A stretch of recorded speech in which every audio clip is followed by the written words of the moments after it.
Well, 1 Chronicles 11:17-19 says, David had a craving and said, "Oh, someone would give me water to drink from the well of Bethlehem, which is by the gate." So the three men broke through the camp of the Philistines and drew water from the well of Bethlehem, which was by the gate, and took it and brought it to David. And nevertheless, David would not drink it, but he poured it out to the Lord and said, "Be it far from me before my God that I should do this. Shall I drink of the blood of these men who went in the risk of their lives? For the risk of their lives they brought it, and therefore he would not drink it." These things the three mighty men did.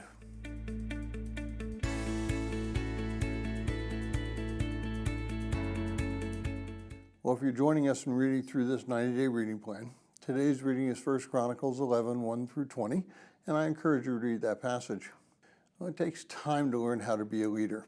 If you look at 1 Timothy and Titus, Paul lays out the concept that leaders of the church should be men who are well-trusted and experienced.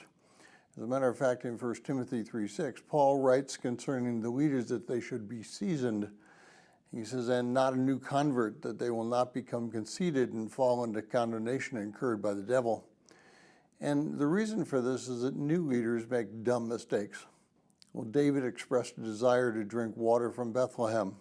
This probably was not anything demanding. He probably just was talking about it with a group of guys, and he said it because he was in charge. The three men took off, and they put it upon themselves to risk their lives to get their water. David's response was, in their getting of the water, was significantly more mature than his desire for the water. Now, a good leader recognizes this when he or she fails.